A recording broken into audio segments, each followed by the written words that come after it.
اليوم على البوان.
واش اسمعي مثلا القانون يقول كيف يشكي ترى معاك جاك ندير كذا ما حصلش شكاك علاش ما ندير غير نصور نشد العباره نصور ولكن لا لا ما كنديرش طاحت بقيت دابا هنا كتبان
كاين وليد يدير لايف اسماعيل النعمان، تحيه للثلج، شي واحد كتبها هنا، الجمهور تيك توك. ويتك على الجمهور، والله الجمهور، الجمهور كيفاش ويتك على الجمهور؟ ساكن راه دايرين دوره خاصنا، انا خاص لكم انا داير شي اللي خاصنا ندير. الجمهور تبارك الله راه كبير، الناس جايين كاع اللايف، صافي اسماعيل والله.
السلام عليكم ورحمة الله تعالى وبركاته. مرحبا بكم اخوتي واخواتي في هذا الفيديو. نتمنىكم كيف ديما تكونوا بصحة جيدة. قبل ما نطرق للتفاصيل ديال هذا الفيديو، واول حاجة كنشكر الناس اللي كيدعموني في القناة، الناس اللي كيديروا جيم لا فيديوهات اللي كنحط، الناس اللي كيبارطاجيو هاد لا فيديوهات باش تعم بالافادة. فهذه قناتكم وقناة افادة للجميع. بالنسبة للناس اللي باقي ما مشتركين، كندعيكم تشتركوا في القناة، راه كتجيب الحاجه اللي مهمه واللي مفيده وكنحطها لكم. ومرحبا بالناس اللي عندهم اشكال في التعاليق، مرحبا بالناس اللي كيشوفوا ليا في الخاص وكيتواصلوا معايا باش نفيدهم باي معلومه. سمحوا لي على هذا المقدمه ولكن راه ضروري منها. بالنسبه للموضوع ديال هذا الفيديو، فغادي نهضر على الجديد اللي كيروج حاليا في مواقع التواصل الاجتماعي، الجديد ديال الدعم الاجتماعي المباشر. بزاف ديال الاخبار كتروج حاليا حول نهايه الدعم الاجتماعي المباشر او تغيير طريقه فاش يتعاملوا مع الدعم الاجتماعي المباشر. كما كنعرفوا ان المسؤول عن الدعم الاجتماعي المباشر هي الوكالة الوطنية للدعم الاجتماعي المباشر. هذه الوكالة تأسست باش تسهر وتقوم بدراسة الملفات ديال الناس اللي كيقدموا الطلبات ديالهم إلكترونيا.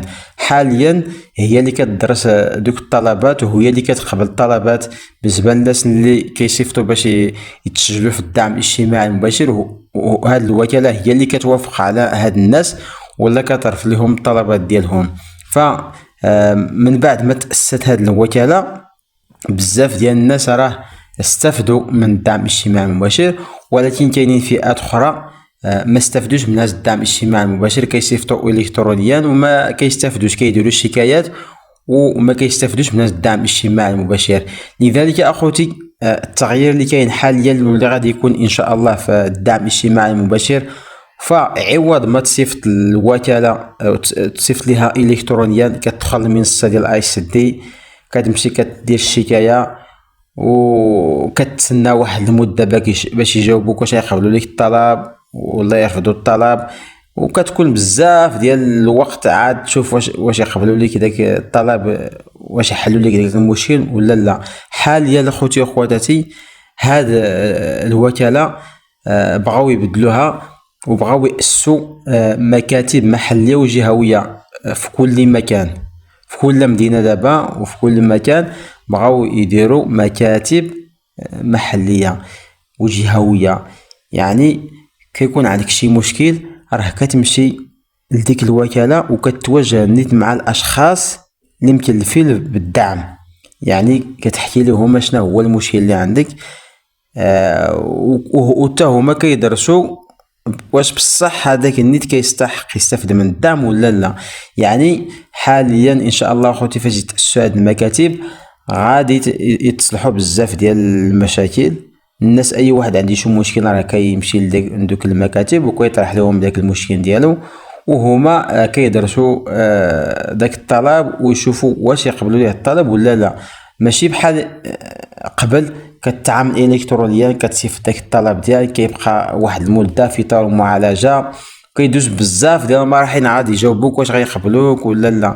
يعني حاليا اخوتي واخواتاتي هاد الوكالة غادي تأسس مكاتب محلية وجهوية، وكذلك الدور ديال هاد المكاتب ماشي غير المشاكل ديال الدعم، وإنما غادي يشوفوا خصوصا الأسر اللي عندها شباب، الناس اللي عندهم شباب قادرين يخدموا غادي يشوفوا باش يدمجوهم في سوق الشغل. يعني هما غادي يدرسوا دوك الناس ودوك الفئات ودوك الأسر، وغادي يتواصلوا مع الانابيك ولا المجموعه ولا المؤسسات اللي مكلفه بالخدمه باش يحاولوا هاد الناس يدمجوهم في الخدمه باش يوقفوا لهم الدعم. في الاخير غادي يوقفوا لهم الدعم وحتى دوك الناس غادي يخدموا.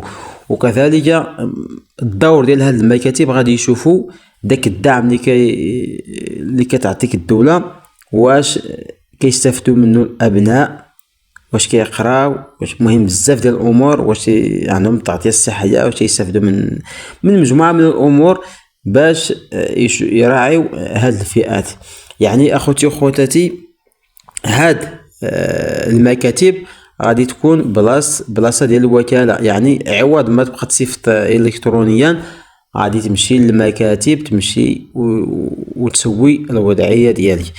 يعني الناس كاملين اللي وصلوا هاد الفيديو بغيتكم تبارطاجيوه، ما توقفوش المعلومه عندكم، كاينين الناس اللي غادي يستافدوا. وكذلك ما تبخلوش بلي يجي من هذا لا فيديو واشتركوا في القناه بالنسبه للناس اللي باقيين مشتركين، ونتلاقاو ان شاء الله في لا فيديو القادم ومعلومات جديده ان شاء الله. والسلام عليكم ورحمه الله تعالى وبركاته.